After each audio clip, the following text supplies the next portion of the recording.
dia masang dua susuk dulu, dua susuk di betis kiri dan betis kanan untuk kekuatan fisik dia, karena dia itu seorang olahragawan. Dia nggak niat apapun, dia nggak niat apa-apa, cuma untuk kekuatan fisik dia. Cuma ya salahnya dia, sosok susuk itu mungkin nggak bermasalah, tapi di balik susuk itu bang ada sosok yang menghuni, yang mendiami benda itu. Nah ketika sosok yang itu menghuni itu dibawa ke satu tempat asing, teritorial asing, bersinggungan dengan makhluk yang ada di teritorial itu gitu loh bang. Nah akhirnya setelah itu si B cerita kenapa dia masang seperti itu, kenapa kondisi dia seperti itu, dan waktu kita tanya di pos 1, waktu dia pipis dia ngeliat apa gitu, dia bilang dia nggak ngeliat apa-apa, nggak melakukan apa, cuma memang menurut pengakuan nenek-nenek yang tadi itu bang, kakinya si B ini menginjak tangannya dia di pos 5 itu, bukan nenek-nenek itu.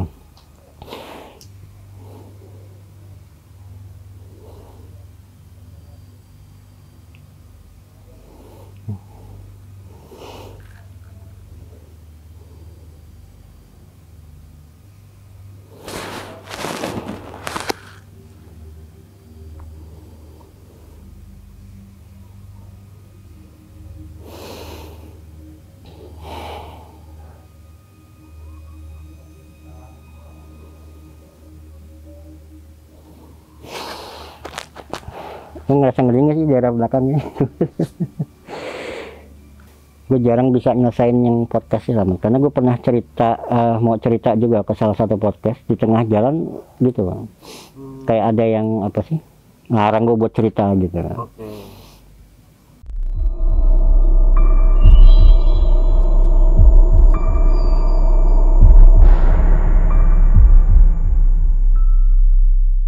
Nah ketika itu kan gue nanya tuh, ketika kabut itu turun, aman nggak? A, aman. B, nggak ada jawaban. C, aman. Gue tanya lagi, si B, nggak ada jawaban juga. Akhirnya, kenapa nih si B? Gue pikir mudah-mudahan si B nggak ada apa-apa kan. Memang kita kan ketika kabut itu kita jarak agak sekitar 5 meter antara posisi gue, si C, A, B itu sekitar 5 meteran gitu. 5 meter itu, ketika kita nanya itu, gue nanya si B itu, dan ketika kita samper ke si B, dia tiba-tiba udah duduk jatuh gitu kan, duduk jatuh begitu, matanya kembali melotot, nggak ada hitamnya, putih gitu. Cuma dia nggak menggigil, dia cuma mulutnya nganga lagi, matanya putih dan melihat ke bawah itu. Kenapa di situ kan akhirnya kita tuh megang tuh si B itu, kita pegang, terus ini sebelum turun ya kita pegang, terus si B ini kita tanya lagi kenapa dia nggak jawab, akhirnya karena gue ngerasa ada nggak beres sama si B, akhirnya kita kembali, yuk kita doain lagi nih si B ini teman kita nih, kita doain lagi. Nah saat di itu bang, di sana itu ketika kita baca Al-Fatihah, Al-Falaq, An-Nas, itu ada satu sosok di B yang masuk, itu apa yang gue baca dia baca gitu. Gue baca ayat kursi Allahu la ilah, dia bilang Allahu la ilah, sampai wasi aku sendiri sama dia baca. Dan gue baru nemuin ya, ketika ada yang kemasukan, ketika kita baca itu dia ngikutin bacaan gue gitu. Nah secara metafisik yang gue lihat di dalam badannya si B itu ternyata yang ini sosok yang di dua susuknya dia bang, apa yang gue baca dia baca. Dan menurut pengakuan dia itu jin muslim, cuma gue nggak percaya di situ gitu kan. Gue bilang kenapa gitu kan, dia bilang dia mau jaga si B ini dari sosok gangguan luar itu, dari sosok nenek itu seperti itu. Nah cuma karena ngerasa gangguan itu terlalu berat, terlalu hebat, sosok yang ada si B ini nggak kuat, karena memang di Selamat itu kan banyak sosok yang istilahnya apa ya, yang sinengker lah boleh dibilang seperti itu. Nah ketika itu dia bacain doa segala macam, dia ngikut. Akhirnya gue tanya maunya apa gitu kan. Sosok si B ini bilang mau jaga si B gitu. Cuma bilang jangan seperti ini, karena dengan cara mereka itu malah mengundang makhluk-makhluk lain tuh untuk dekat sama si B ini gitu kan. Nah akhirnya ketika si B ini sudah kita sadarkan kembali itu situ, si B ini baru cerita di situ bang, dulu kenapa dia pasang susuk itu, dua itu, di saat itu juga dia cerita sampai akhirnya dia bilang sebenarnya udah lama dia pasang dan nggak pernah ada apa ya, nggak pernah ada hal yang aneh gitu. Cuma ketika hal itu dia bawa naik ke gunung, ke puncak gitu, bersinggungan gitu bang, bercrash lah, ini bersinggungan antara sosok yang disusu ini dengan sosok yang diselamat gitu. Akhirnya setelah itu kita mikir udah nggak ada apa-apa nih, itu belum berhenti sampai di situ bang. Akhirnya kita turun, gak lama kita turun, suara melengking itu bang, itu datang lagi, dan yang ngelihat, dan nggak cuma suara, jadi melengking itu sambil lihat sosoknya itu sambil deket. Kalau kunci kan gini, kalau suaranya jauh berarti dekat, kalau suara dekat berarti jauh kan. Suara melengking itu kita samar. Akhirnya ketika kita mau turun, gue jalan begini di belakang, gue ngerasa apa, ketika gue mau turun ada yang manggil gitu, suara kayak tadi gitu kan. Gue pas gue nengok tuh sosok putih Kunti dengan rambut yang begini, baju putih ini dengan darah semua. Gue ngelihat gitu kaget kan gue, biasanya gue ngeliat penampakan, tapi kalau ngagetin kayak gitu kan kaget juga gitu. Gue kaget sampai akhirnya gue agak mundur, lompat ke belakang. Temen gue nanya kenapa gitu, nggak apa-apa gitu kan. Akhirnya kita jalan di situ. Nah ketika jalan, temen gue yang di depan leader ini, dia ngeliat di bawah tuh ada kayak satu sosok ular, tapi bukan ular, melata gitu lah. Lihat melata. Pas dicari sosoknya di sebelah kanan itu, pas dia buka semak di kibaskan gitu, itu tangan ternyata bang ke bawah merayap gini. Dipikir dia ular merayap, ternyata itu tangan, sosok tangan, penampakan tangan. Si leader ini, si C ini kaget dong otomatis. Dia cuma nepuk dada, istighfar lah gitu kan. Astagfirullah. Itu nggak berhenti sampai terus kita kembali ke pos 5. Pos 5 itu udah pagi, tapi si B ini dia masih suka ngeblank seperti itu. Dan kabut tuh masih belum hilang, masih tipis lah, ada tapi masih tipis gitu. Sampai akhirnya di pos 5 ini kita sampai lagi, kita masuk tenda itu. Si B ini kembali lagi kondisi trance ya, dalam artinya dia trance seperti itu. Dia trance, dan ini lebih ekstrim lagi, dia trance, dia nyakar gitu bang. Semua yang ada di sekeliling dia dicakar semua, diempaskan seperti itu.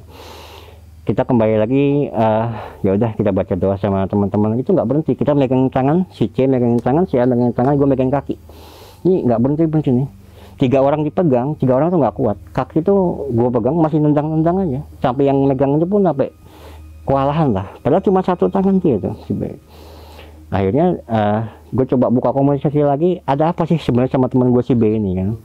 Gue buka komunikasi di situ. Semua akhirnya sosok-sosok yang ganggu si B, intinya mereka nggak suka gini bang, ini wilayah mereka, ini teritorialnya mereka. Ketika ada satu sosok seperti mereka datang tanpa izin atau permisi, mereka nggak suka di situ. Dan gue pikir oke lah, kalau toh memang kesalahan si B karena di pos 1 dia pipis sembarangan atau apa, gue udah pernah minta maaf di situ kan. Gue sampaikan di situ, mereka tetap nggak mau terima situ kan. Mereka tetap nggak mau terima, dan terus maunya apa di situ kan. Akhirnya gue bilang gitu, sosoknya tetap gue mau dia. Maksudnya si B ini, gue mau dia gitu. Kita kan nggak langsung ngeliat kayak gitu, kita kan otomatis nggak mungkin lah, nggak bisa dong seperti itu kan. Cuma kan hal sepele seperti ini kok mau dia seperti itu kan. Akhirnya menurut mereka itu bukan masalah sepele, karena buat 2 sosok yang ada di susu itu bukan masalah sepele menurut pengakuan penghuni sana gitu kan. Nah akhirnya si B ini ngoceh meracau tuh nggak karuan kayak gitu. Kita tanya, jawabannya selalu kayak mau ngomong tapi nggak bisa ngomong gitu, tercekat kayak gitu. Gue buka komunikasi sama sosok makhluk yang merasuk si B ini, sekarang mau mereka tuh apa gitu kan. Kalau mereka si B teman gue salah, gue mewakili dia minta maaf terhadap sosok itu. Tetap nggak mau juga bang, mereka tetap mau dia. Nah akhirnya situ kan kita mikir gimana nih, kita mau turun sebagian manggil ranger apa kita mau turun bareng. Gue pikir si B ini kan kondisi udah kayak gini gitu Bang. Itu pendakian itu bukan weekend, jadi sepi Bang. Pendaki itu jarang banget situ, kita jarang ketemu pendaki di situ. Nah akhirnya si B ini bilang si B ini ketika sadar dia bilang, gue capek, kenapa gitu kan. Ya akhirnya dia ceritalah di pos 5 itu, di sosok itu, di tenda itu, dia masang dua susuk di betis kiri dan betis kanan untuk kekuatan fisik dia, karena dia itu seorang olahragawan. Dia nggak niat apapun, cuma untuk kekuatan fisik dia. Cuma ya salahnya dia, sosok susuk itu mungkin nggak bermasalah, tapi di balik susuk itu Bang ada sosok yang menghuni, yang mendiami benda itu. Nah ketika sosok yang itu menghuni itu dibawa ke satu tempat asing, teritorial asing, bersinggungan dengan makhluk yang ada di teritorial itu gitu loh Bang. Nah akhirnya setelah itu si B cerita kenapa dia masang seperti itu, kenapa kondisi dia seperti itu. Dan waktu kita tanya di pos 1, waktu dia pipis dia ngeliat apa gitu, dia bilang dia nggak ngeliat apa-apa, nggak melakukan apa, cuma memang menurut pengakuan nenek-nenek yang tadi itu Bang, kakinya si B ini menginjak tangannya dia di pos 5 itu, bukan nenek itu.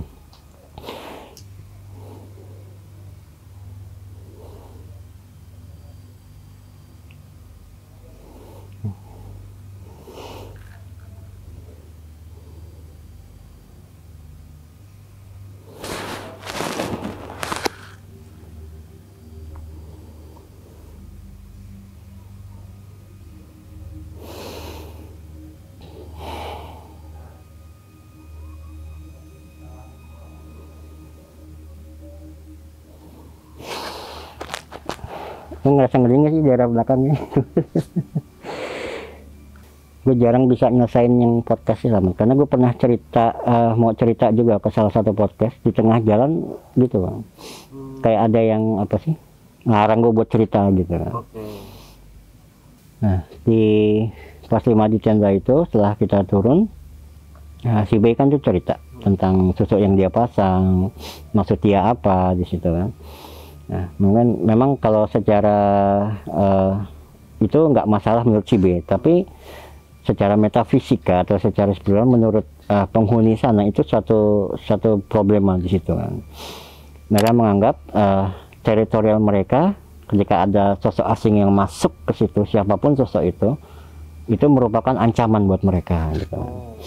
Nah, akhirnya yang timbul pun nggak cuma sosok nenek itu, penghuni yang ada di situ semua keluar gitu Bang.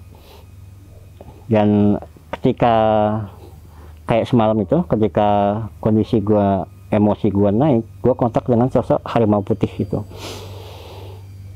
Capek dong, kita capek fisik, capek mental ngeliat seperti itu, kok nggak selesai gitu loh. Kalau memang kita salah, kita melakukan kesalahan, oke, gua mewakili temen gua minta maaf gitu. Tapi itu nggak berhenti. Si B itu tetap diganggu, nggak cuma si B kita. Dan sosok penampakan itu pun silih berganti gitu. Di pos 5 itu, di tenda itu, sebelum kita turun, akhirnya gue buka komunikasi, gue terakhir kali ya buka komunikasi sama mereka itu, apa mau mereka di situ kan. Gue udah bilang, kalau temen gue salah, perilaku mereka salah, gue minta maaf. Gue mewakili temen gue ini, gue minta maaf, karena dia nggak bisa lihat gitu kan. Dia nggak bisa lihat, dan ketika gue minta maaf itu, si B ini tiba-tiba kayak orang kecekik gitu Bang, kecekik lagi.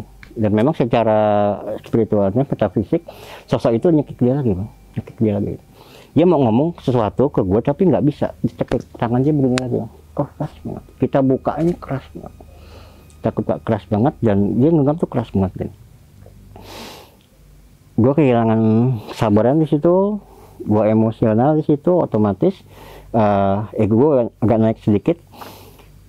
Gue bilang, kalau memang lo ada masalah sama si B, jangan sama dia gitu loh, dia bukan lawan lo gitu kan. Akhirnya gue emosional di situ, gue bilang dia bukan lawan lo. Nah ya, ucapan gue ini menurut mereka itu tantangan buat mereka, ancaman buat mereka. Cuma gue bilang, kalau memang seperti itu jangan ganggu dia, ganggu gue gitu kan. Akhirnya sosok ini, nenek ini bilang, wani kue gitu kan, berani kamu gitu kan. Gue udah dalam posisi udah kalau ketika hal seperti itu apapun jadi gue hadapin gitu kan. Bismillah.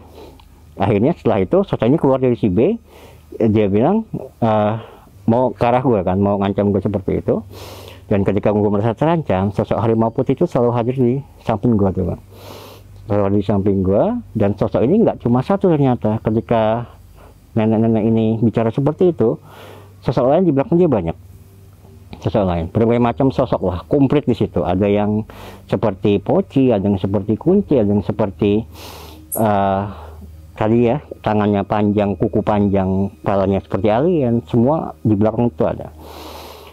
Dan akhirnya setelah itu ya terdesak seperti itu, gue bilang ya udah, maju kena mundur kena gitu kan. Apa maunya mereka gue hadapin di situ. Nah, gue bilang sama teman gue yang dua ini, si B kan cerah tuh. Tolong pegangin badan gue gitu kan, tolong pegangin badan gue mau masuk ke dimensi mereka gitu kan. Apa mau mereka selesaikan di situ juga. Akhirnya teman gue yang dua ini bilang, kalau dalam 15 menit gue belum sadar, tepuk-tepuk pundak belakang gue. Kalau dalam 15 menit tepuk-tepuk pundak belakang gue. Akhirnya di situ gue coba fokus, gue coba meditasi, gue coba masuk ke alam mereka gitu kan. Apa maunya, kalau memang mereka mau mengganggu, jangan ganggu si B gitu kan, bukan lawan mereka si B kayak gitu. Akhirnya setelah itu harimau putih ini kan memang selalu dampingin gue gitu kan.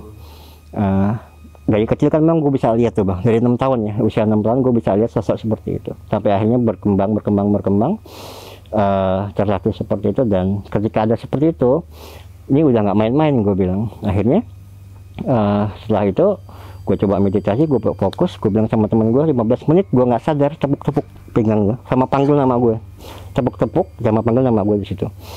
Akhirnya di dalam tenda itu gue coba meditasi, gue masuk ke dimensi mereka.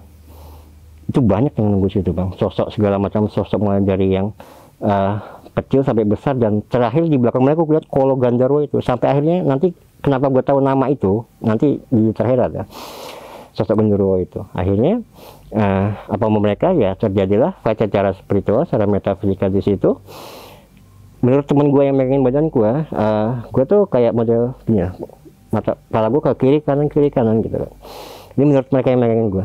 Secara dimensi lainnya, gue fight secara spiritual di situ sama sosok ini. Dan sosok harimau putih ini, ketika gue fight seperti itu, di luar tenda itu kayak model hujan, tapi pas dibuka tenda itu nggak hujan bang, bunyi kutuk gitu, tapi nggak hujan di situ. Itu kabut turun situ di pos 5 itu, kabut turun.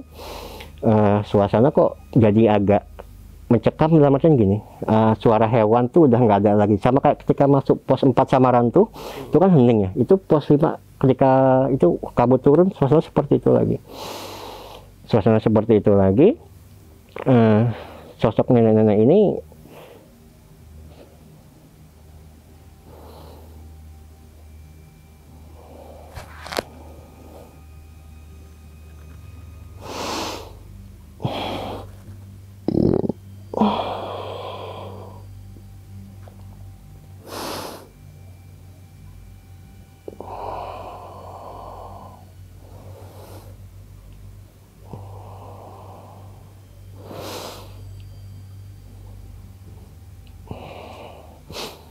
selalu ganggu, karena gue mau nyelesain cerita selalu ganggu kayak gini.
Aman bang.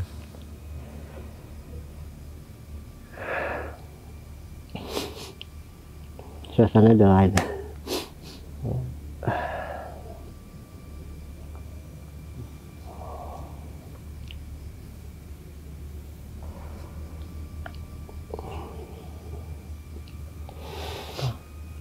Oke.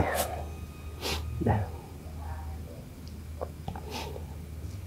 Di tenda itu gue bilang sama temen gue si CS sama si A, tolong pegangin tangan gue kiri kanan, dan kalau 15 menit gue belum sadar tolong tepuk pundak gue sama panggil nama gue gitu. Akhirnya gue coba fokus, gue coba meditasi untuk masuk ke dimensi mereka. Itu nggak imbang, gue cuma sama sosok harimau putih sedangkan mereka jumlah banyak tuh Bang. Nah, almarhum kakek gue bilang kalau dalam seperti itu kamu nggak punya daya upaya, senjata kamu cuma satu gitu loh, pasrah, la haula wala quwata illa billah. Itu baca terus la haula wala quwata illa billah. Sampai akhirnya ketika nggak imbang itu, gue sama sosok harimau putih ini selesai gitu. Ketika dalam kondisi kayak gitu, gue ingat ucapan almarhum kakek gue. Ketika gue baca itu, dari atas itu sosok mereka banyak itu, ada satu cahaya putih dari atas itu langsung menghantam ke bawah di dimensi mereka itu. Bleblas putih gitu kan, bleblas putih gitu.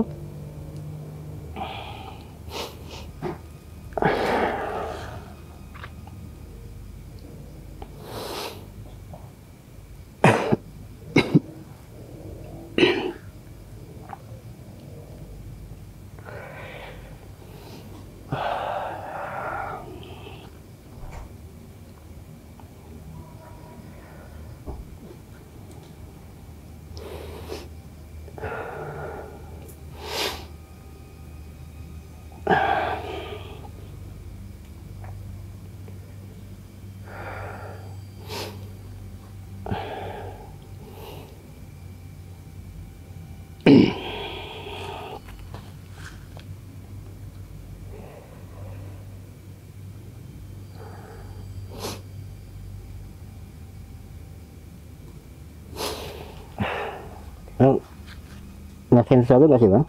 Kita ngomong kayak gini tuh, ngeliatin gitu.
Bang Putra gimana sih bisa lanjut? Tahan dulu, Mesti tuntas bunitan kayak gini, nggak apa-apa. Oke.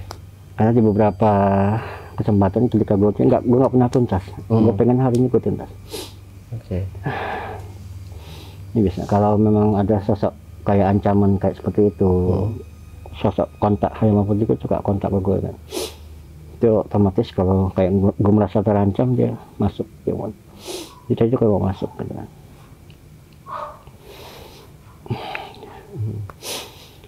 Nah di pos 5 itu, di tenda itu, ketika Gue bilang sama temen gue tadi 15 menit gue nggak ini, tolong tepuk pundak gue itu. Gue masuk ke dimensi mereka.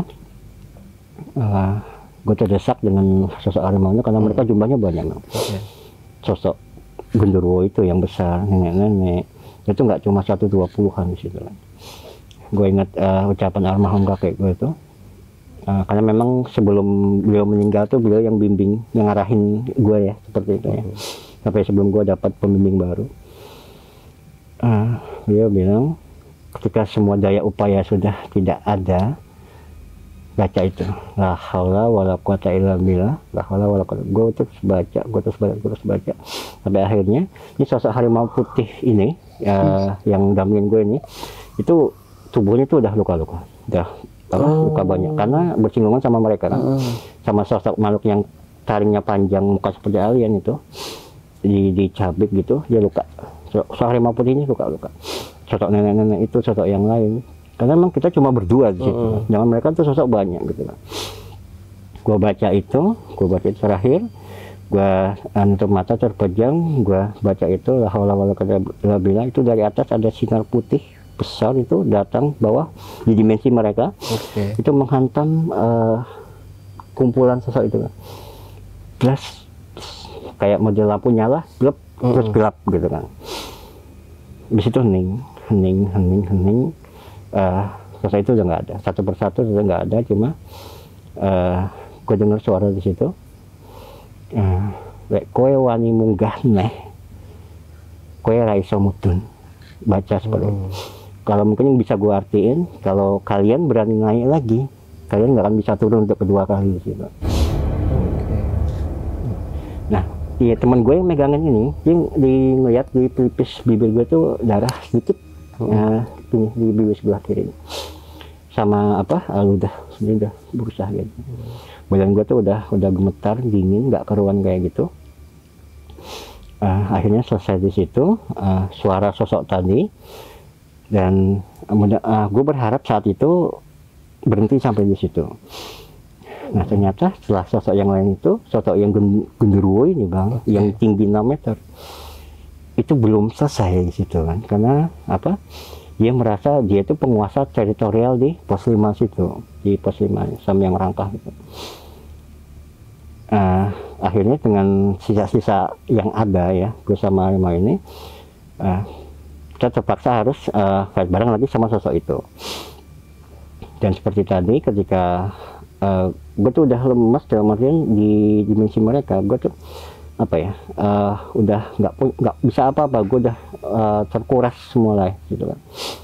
Di pos di tenda itu, di dimensi gini, teman gue yang megang tangan gue tuh udah gemeter gini. Teman gue juga takut kan, karena takut gue ada apa-apa, sedangkan si B itu kan memang masih istirahat di situ, gemeter kayak gini. Akhirnya setelah nggak lama dari situ, sosok itu seperti tadi ya, ketika kita nggak ada apa-apa, gue pasrah situ saat itu, apapun yang terjadi adalah wala quwata illa billah gitu. Gue pasrah, gue berdoa sampai akhirnya dari belakang arah gue itu ada satu sosok kilat kayak petir gitu. Itu nyambar sosok yang menyerupai genderuwo tadi. Dari belakang sosok gue tuh gelap kayak lampu kamera gitu kan. Sosok ini menjerit, meraung gitu, sosok ini meraung gitu kan, kayak orang kesakitan gitu. Sosok meraung dan di tenda itu teman gue yang dua tuh nyium bau kayak gosong kayak kebakar gitu bang. Dua teman gue ini, dua teman gue ini nyium bau kayak gitu, sedangkan di dimensi mereka sosok ini kena kilatan itu, dia terbakar di situ, cuma nggak musnah, cuma terbakar di situ. Sampai akhirnya sosok ini mengakui kekalahan di situ, dan di situ juga akhirnya gue clear ya urusan gue sama si sosok ini. Nah sosok ini, kalau makhluk seperti ini gini bang, ketika dia berhasil ada yang mengalahkan mereka, sosok mereka, dia akan ngikut kepada orang yang berhasil ngalahin kayak gitu. Nah gue bilang gue nggak mau diikutin sosok kayak gini gitu, udah cukup gitu. Cuma walaupun gimana pun dia tetap bilang dia mau ikut gitu, karena merasa selama ini belum ada yang bisa menaklukkan, menundukkan sosok ini gitu. Akhirnya di situ setelah selesai, gue balik ke dimensi gue. Di sini tuh darah kecil ya, sedikit gini, di pelipis kayak gini. Temen gue tuh udah mau bangunin gue karena udah mau hampir 15 menit kan. Setelah itu gue selesai, gue bangun, terus gue nanya, si B gimana gitu kan. Si B gimana? Ya alhamdulillahnya tuh si B tuh udah normal lah, dia masuk, udah nggak ada sosok apapun, apa yang gangguan apapun di situ.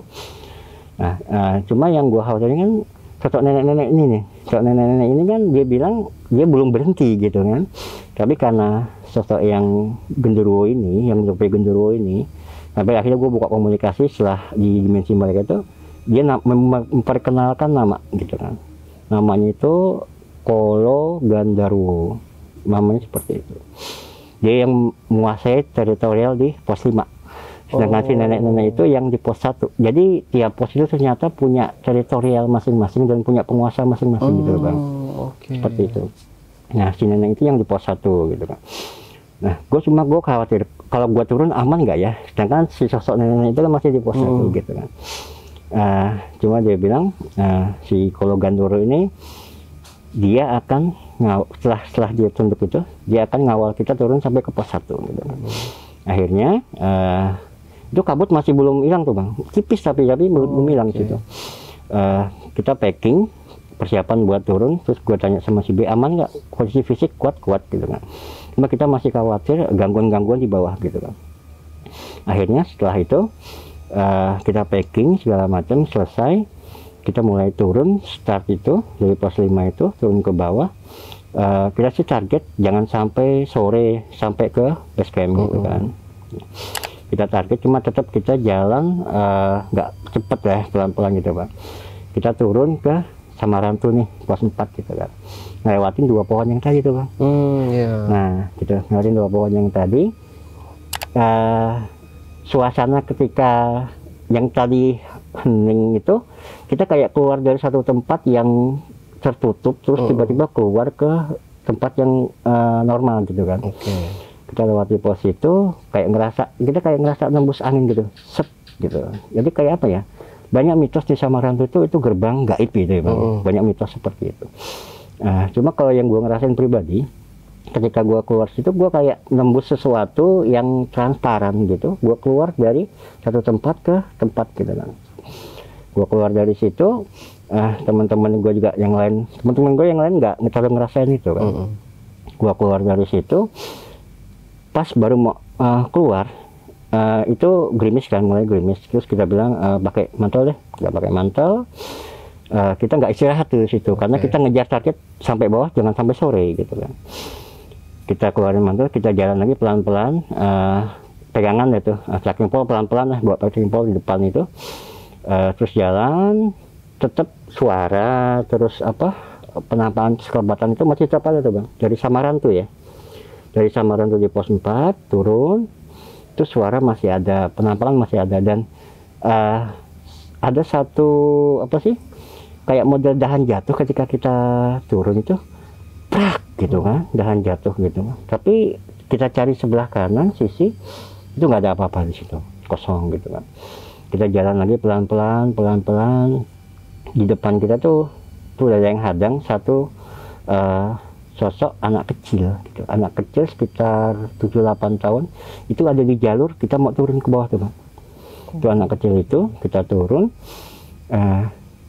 dia nggak ngomong apa-apa, dia cuma ngelihat ke sosok kita, keempat orang ini, ngeliat ke depan gitu kan. Cuma gue bilang nggak usah lihat yang ada, terus fokus track. Kita lewat, kita ngelewatin dia tuh kayak apa ya, nggak berani buka mata gitu kan. Istilahnya kita lewat pelan-pelan, dan memang anak kecil ini nggak ganggu gitu, cuma posisi dia menghadang di track, di jalur ketika kita mau turun ke bawah gitu kan. Dari Samarantu di pos 4 gitu. Kita turun ke bawah sampai ke pos 3, istirahat sebentar, bersandar di satu pohonnya, capek kalau waktu itu kan. Temen gue bersandar satu pohon, dia ngerasa ini merinding, tengkuk dia ini merinding gitu kan. Dia merasa merinding gitu, dia bangun. Akhirnya dia bangun, terus ketika dia bangun dari tempat duduk dia tuh ada lipan binatang yang kakinya banyak merah itu kan, lipan keluar dari situ. Nah. Terus dia pindah lagi tempat duduk, pas dia bangun itu lipan keluar lagi dari tempat duduk kayak gitu. Gue pikir udah nih cepat-cepat kita harus sampai ke bawah ke base camp gitu. Gangguan itu nggak berhenti sampai situ. Tiap pos wujud penampakan yang paling terakhir gue rasain itu ketika mau turun itu temen gue yang di depan, yang leader si C ini, dia kan di depan terus leader itu. Ketika dia lagi berjalan, tiba-tiba kaki dia kayak ngerasa kesandung akar gitu kan, akar pohon di jalur itu. Dia jatuh, tapi itu nggak ada akar pohon, nggak ada yang menghalangi trek, makanya seperti itu. Nggak ada. Terus dia bangun lagi, terus dia ngeliat ke sisi kiri, itu yang ingat nggak yang ada kayak melata binatang itu, ternyata tangan itu bang. Itu ada di sisi kiri dia. Dia cuma dia nggak ngomong di situ, ngomong nanti di bawah di pos base camp itu. Dia bangun lagi, kan kita nanya kenapa, enggak gue kesandung gitu kan. Ya udah akhirnya kita turun lagi pelan-pelan ketemu sosok di pos 1. Nih gue udah ketar-ketir karena sosok nenek-nenek itu di pos 1. Di pos 1 nenek-nenek ini benar ketika kita masuk di pos 1 kan shelter sebelah sini, kita sebelah sini. Nenek itu udah berdiri di situ nunggu di pos 1 ya. Cuma kok yang gue rasain suasana apa ya, cuaca apa ya, pos 1 itu kan nggak terlalu dingin ya, nggak seperti pos Lawangan 9 itu kan. Cuma cuaca itu kok agak dingin sekali di situ bang, suasana sekitar agak dingin sekali situ. Nenek-nenek itu diri menghadang situ, yang ngeliat tuh nggak cuma gue, si B ini dia ngeliat juga di situ, si C ini nggak ngeliat. Si B ini ngasih kode ke gue, itu depan. Nah, gue bilang, ya. Nenek-nenek ini bilang, kamu nggak akan bisa lewat sini, gitu kan. Khusus kan. Gue pikir, apa lagi ini, harus gimana lagi? Gue ngasih penjelasan atau ngasih arahan ke sosok ini, gitu kan. Gue udah pernah minta maaf sama sosok ini kalau teman gue salah, tapi namanya sosok seperti ini tuh nggak bisa, gitu loh, nggak kena dengan hal seperti itu. Akhirnya saudara itu menghadang di depan. Nah, ketika situasi seperti itu, di belakang tuh psikolog Gandaro ini datang dari belakang. Dia datang dari belakang, dia maju depan menghadap ke sosok nenek-nenek ini. Ditendanglah dengan kakinya dia yang besar sosok nenek-nenek ini kan, kaki yang sekitar 6 meter itu. Ditendang ke depan, nggak ada, hilang akhirnya kan sosok kayak gini. Nah, memang psikolog Gandaro ini bilang sih di pos 5, dia akan bantu ngawal sampai pos 1 gitu kan. Nah, cuma teman-teman gue ini masih perasaan apa ya, antara di pos 1 itu ngerasa gini loh, bukan diputar-putar ya. Jadi setelah dari pos 1 itu kita turun, jalur tuh bener gitu loh. Cuma kok lama gitu loh bang. Kayak waktu tuh stuck di situ gitu, waktu kayak stuck di situ gitu loh. Kita kayak kok kita udah jalan lama tapi tetap jalurnya benar kita lalui gitu. Cuma kok kayak waktu itu stuck di situ aja. Nah, akhirnya setelah dari situ alhamdulillahnya kan kita turun itu sampai ke base camp di situ, sampai ke base camp. Akhirnya kita semua buka lah di situ kan, di base camp itu. Mulai dari awal di pos 1 si B ini pipis itu sampai dia ngerasa di pos 5 itu dia ngerasa baru sadar setelah dari situ. Dan yang naik itu ketika dia naik itu bukan dia, ternyata ada sosok yang masuk di badan dia gitu. Badan dia sampai di base camp semua kita buka. Si B itu bicara jujur tentang susuk yang dia pakai. Dan akhirnya cuma gue pikir setelah dari situ selesai ya, sosok nenek-nenek itu ternyata masih suka ngikutin kita masuk ke alam mimpi karena seperti itu. Si B ini cepat setelah turun gitu, dia masih suka bilang gue suka mimpi nenek-nenek ini gitu kan. Di base camp itu akhirnya kita cerita, terus kita ngomong ke ranger juga tentang apa yang kita alami di sana. Cuma ranger bilang ada pantangan yang dilanggar nggak? Gue bilang gue nggak melanggar pantangan apapun, gue nggak buang sampah sembarangan, gue nggak merusak alam gitu kan. Cuma dia bilang ranger ada yang bawa semacam benda atau ajimat atau apa gitu.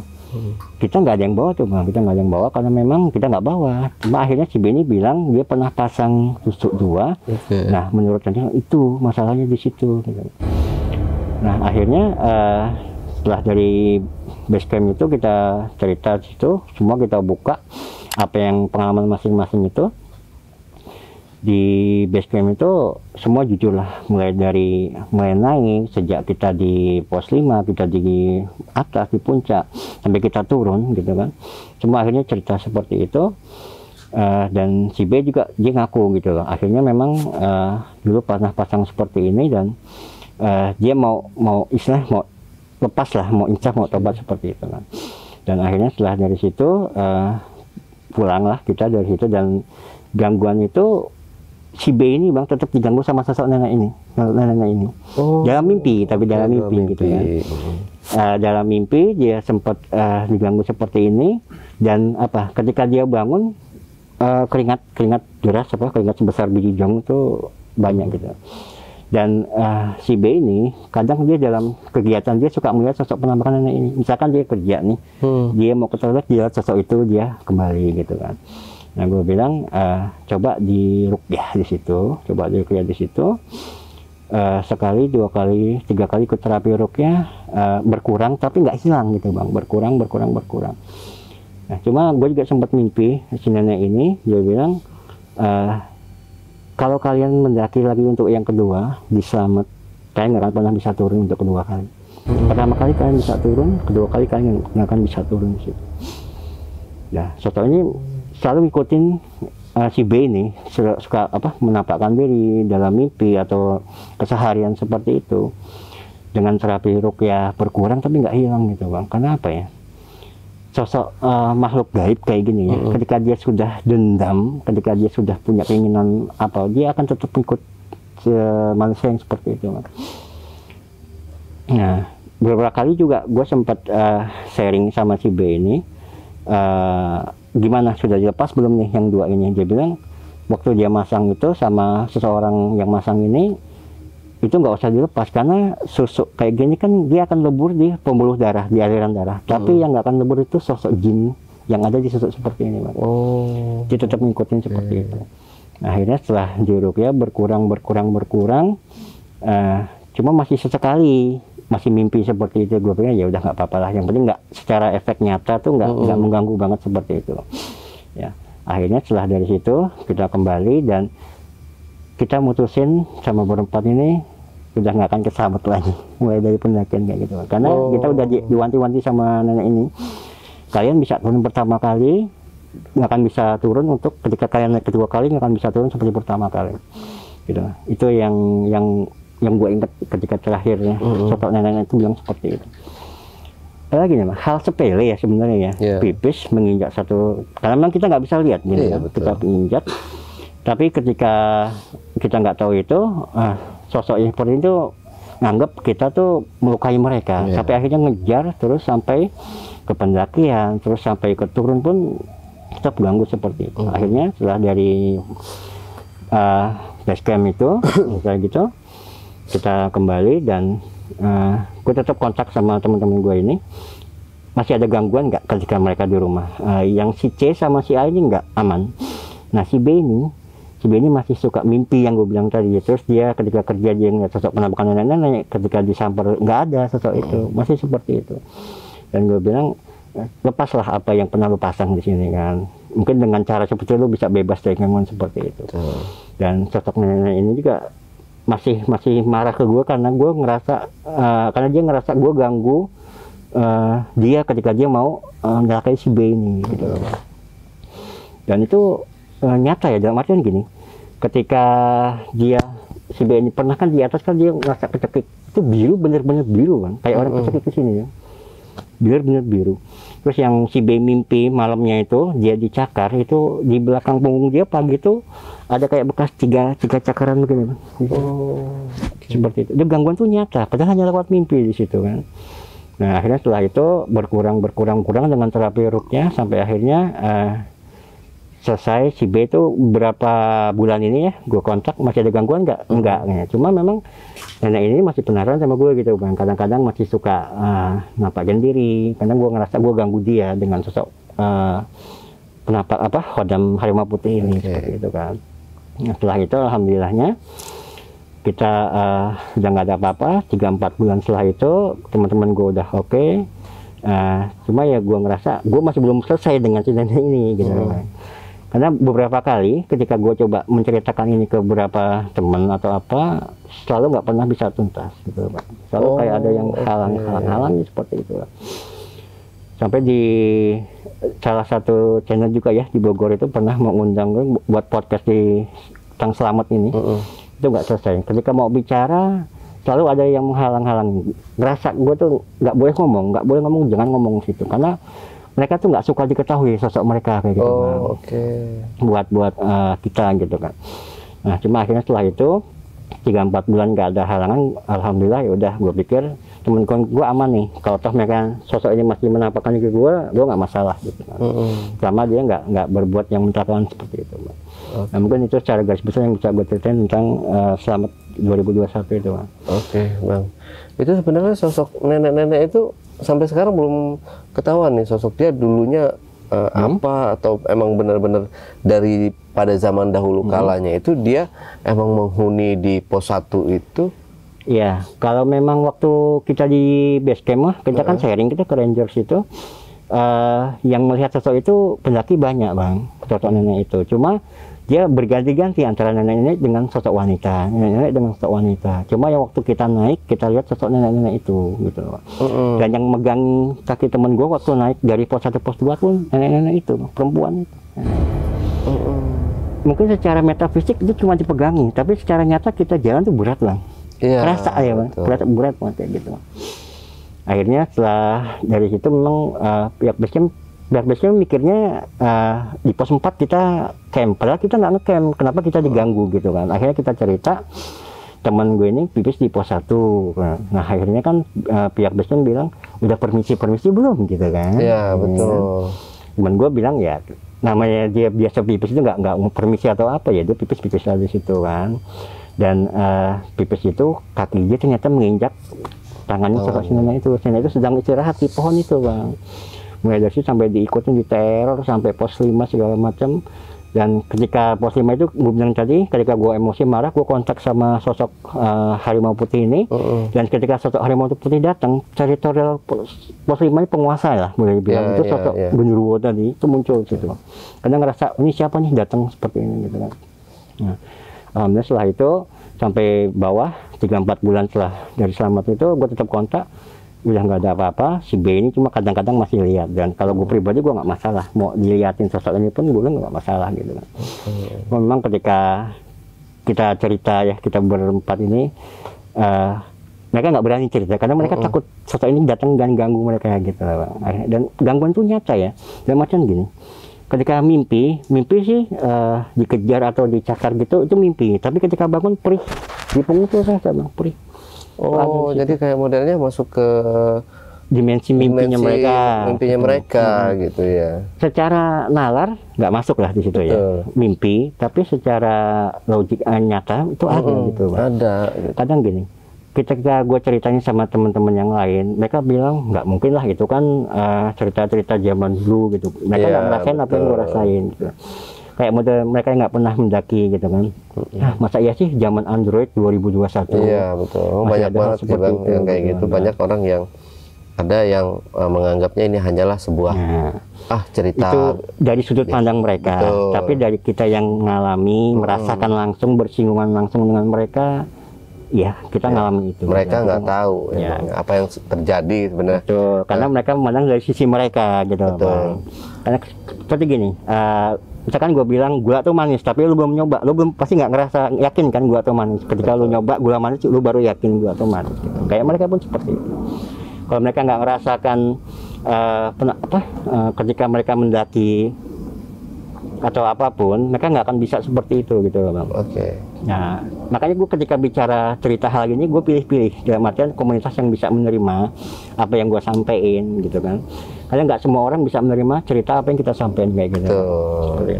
Ya, di sini kan Bang Putra ini kan boleh dibilang memiliki kemampuan khusus lah gitu Bang ya, untuk melihat hal-hal yang kasat mungkin mata. Saya sendiri yang nggak bisa ngelihat gitu. Nah di situ kan ada sosok Kala atau Kolo Gandarwo. Sosok ini kan kalau dari cerita Bang Putra itu merupakan sosok yang benar-benar dia menguasai penuh wilayah di situ gitu. Dia pos 5 aja. Pos 5. Tapi dia yang paling kuat sendiri di antara makhluk-makhluk itu. Karena ketika dia datang, sosok yang lain tuh menjauh gitu loh, Bang. Secara spiritual, ketika ada satu sosok hadir yang lain menjauh, berarti sosok ini punya energi yang sangat besar gitu. Karena memang tiap pos itu dia punya teritorial, pos 1, pos 2, pos 3. Cuma yang kita ngerasakan banget gangguan itu ya di pos 1 sama pos 5 itu terasa banget.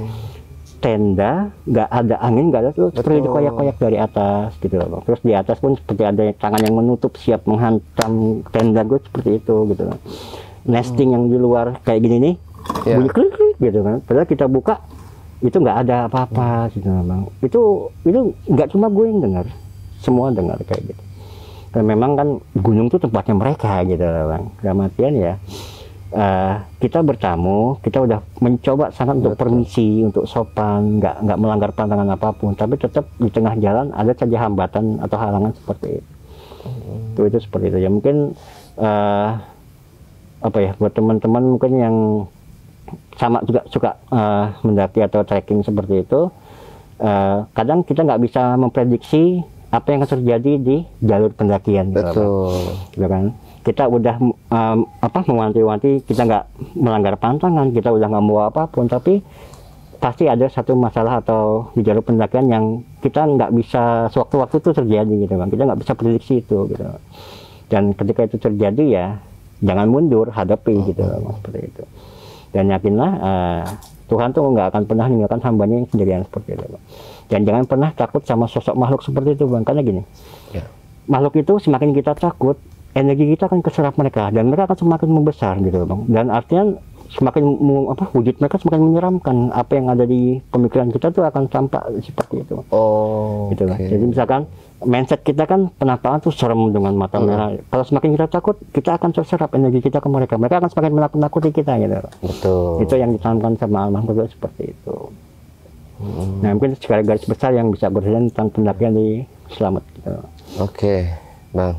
Jadi si B ini pas sudah turun atau sekarang ini kan waktunya sudah lumayan cukup, hampir setahun lah, Bang ya, 2021 Maret ya, udah hampir setahun banget ini udah mau masuk Maret. Jadi si B ini ada udah benar-benar bersih ini susuknya itu. Nah, gue pribadi pernah sering nanya, udah dibersihin belum gitu kan. Cuma dia nggak jawab dengan iya, cuma dia bilang nyengir gitu kan gitu kan.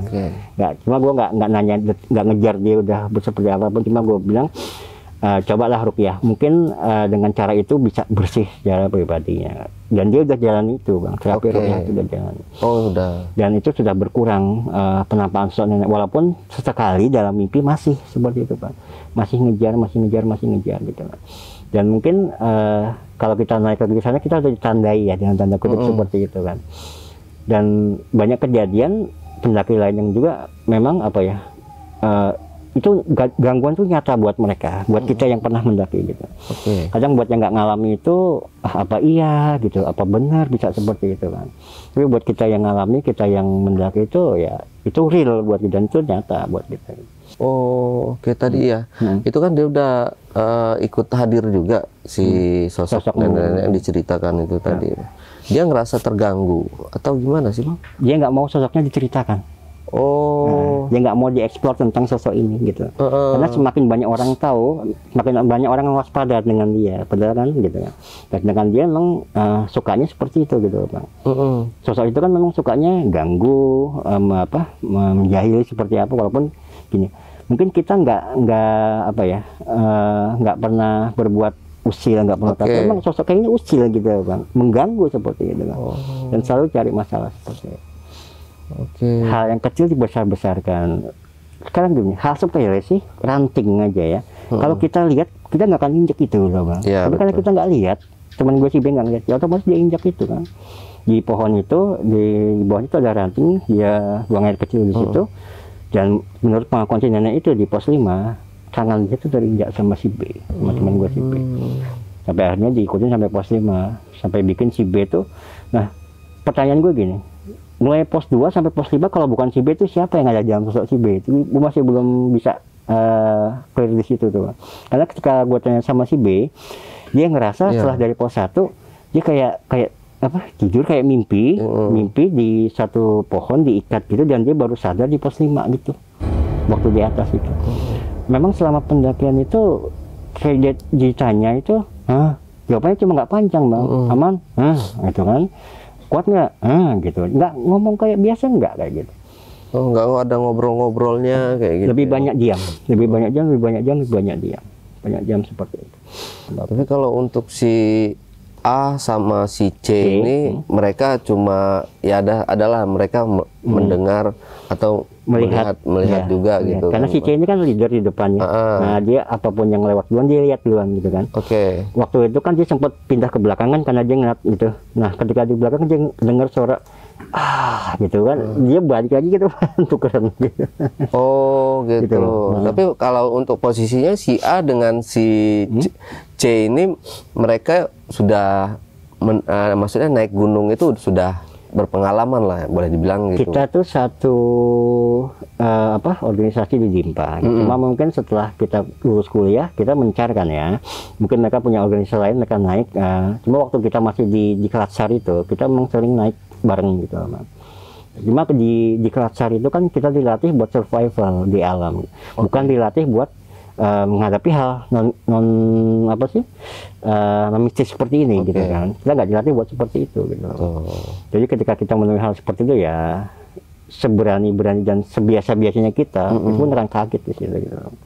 Karena gunung dimanapun itu lo nggak bisa remehin ya, sebuah gunung ya banyak menyimpan seribu misteri yang ada di dalamnya yang masih belum bisa dikuak. Berpuluh bahkan beratus kesaksian pendaki itu banyak di gunung itu, Pak. Mulai dari yang ringan sampai yang berat seperti ada seperti itu, dan memang itu kita alami akhirnya gitu. Mungkin di gunung lain kita ngalami kayak modal suara gitu sering lah ya, suara penuh. Tapi yang benar-benar sampai kita ngerasa banget gangguannya itu di situ dulu, di Slamet itu 2021. Tapi ini mereka ini cuma hanya mengganggu aja bang ya, nggak ada niatan mereka untuk membawa si B ini ke dimensi mereka gitu ya. Itu kan waktu di si B ngerasa mimpi itu udah sempat ketarik loh. Ya itu di mimpinya ya.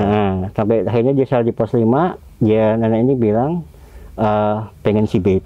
Cuma kita ngelawan di situ kan, dalam artian apa sih, cuma karena masalah seperti ini sampai dinginnya seperti itu kan. Dan memang cara gue pribadi, gue tuh ketika ada ancaman buat diri gue pribadi, sosok harimau putih ini hadir gitu kan. Kadang masuk, kadang jaga di depan seperti itu. Nah, ketika dia hadir, penguasa itu pasti nanya dong, ini kawasan gue, ini kenapa nih hadir sosok kayak gini gitu kan. Akhirnya itu jadi masalah baru situ kan. Padahal gue nggak niat bikin masalah di situ kan. Tapi namanya sosok penjaga kayak gini, ketika yang dijaga itu dalam ancaman, dia otomatis hadir gitu kan. Memang seperti itu. Kodam luhur seperti itu bang, ciri khas seperti itu. Dua ya kalau untuk kodam Bang Putra sendiri ada dua atau? Yang dititipi dari luhur ini sosok harimau putih, karena ini yang mendiami sebuah kujang. Jadi gue punya satu kujang peninggalan almarhum kakek. Ini sosok harimau putih ada di kujang itu. Di kujang itu ada di rumah sana. Nah, ketika gue merasa terancam, otomatis dia hadir di situ. Dan ketika dia hadir, itu satu masalah baru buat penguasa teritorial itu gitu loh, Pak. Secara mungkin dimensi manusianya, lu megang daerah A, tiba-tiba ada orang baru, ini daerah baru, ini daerah lu kan. Betul. Lu ngerasa ngapain nih masuk ke daerah gue gitu. Secara ini seperti itu. Bang, terakhir bang, mungkin ada yang mau disampaikan ke teman-teman di rumah? Oke, buat teman-teman sahabat jejak backpacker,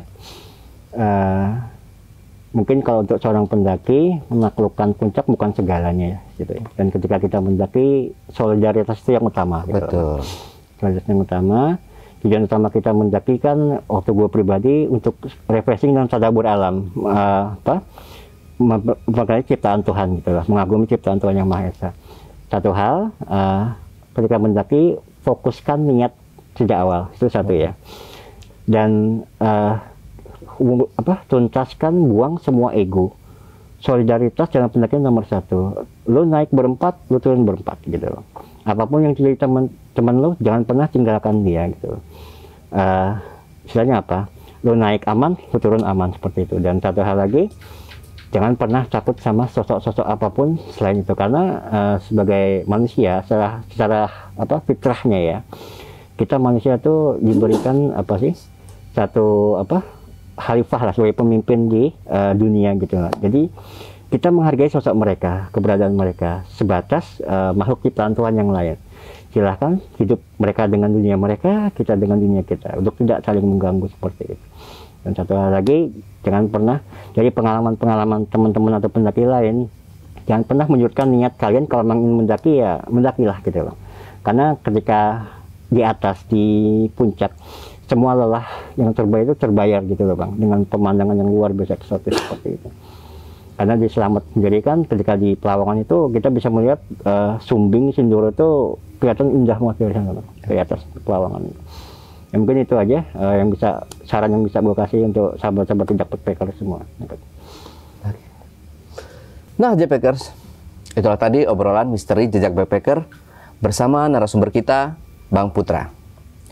Jangan lupa untuk selalu support channel Jejak Backpacker, subscribe, like, komen, dan share video-video YouTube Jejak Backpacker. Dan jangan lupa follow juga Instagram dari Bang Putra, yang linknya kita cantumkan di bawah ini. Wassalamualaikum warahmatullahi wabarakatuh. Oke, Bang Putra, ya, terima kasih buat waktunya. Next kita cerita lagi. Boleh. Sampai jumpa.